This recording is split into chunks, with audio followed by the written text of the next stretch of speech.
The Martin Lindstrom Video Report. New and innovative ways of building brands.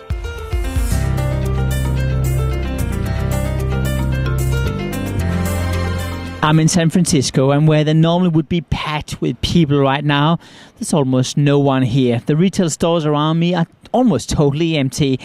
And the question is, how long time is it going to continue? And what are you going to do as a brand owner to get around this? Well, here is 3 quick advice from San Francisco. Point number 1, the best advice is to become practical. What we learned from some of the biology studies is that if you are practical, it actually can help the consumer to justify buying stuff. So let's say that you are selling a jacket.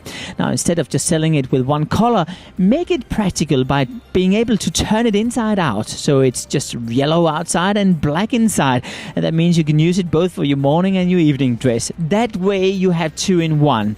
And that way the consumer can justify having bought it when they come home. And that way you can actually start to sell some more jackets. So be practical is point number 1. Point number 2 is to turn a weakness into a strength of your brand. Now, when the airbag was invented, supposedly the story goes that actually they were asking consumers about all the weaknesses, all the bad sides, reflecting sitting on the front seat of a car, being afraid of all the accidents you could face. Now, consumers are very good at coming up with bad sides, and that was turned into a strength, which became the airbag as we know it today. So what can you do now? Well, there's a lot of bad sides associated with the crisis right now. One of those is that consumers are afraid of going into a bank. What is going to happen with the bank tomorrow? Now, recently, 2 banks actually realized that they turned the concept around, and they actually popped up some totally new banks here in San Francisco. Those banks was basically based on the very premise of we've not been around forever, and because of that you can trust us.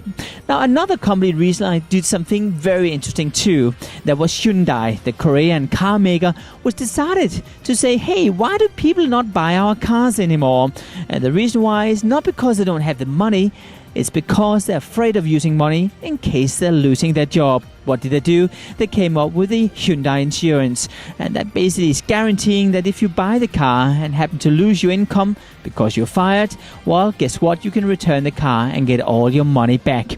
Now, rumors are saying that no one has returned the car so far, but yes, the Hyundai sale has gone up dramatically here in the United States. In fact, they are in the middle of a boom. Point number 3 is important too, because I think it's important for you as a brand owner to team up with someone so you are not just running the cost yourself. Now, let's give you an example. Imagine that you are a flower store and you happen to have a newly wed couple coming into your store buying some flowers. Instead of just selling them flowers, recommend the store next door selling the jewelries. That way they will get traffic, and when they, by the way, visit the jewelry store, they'll recommend you flowers.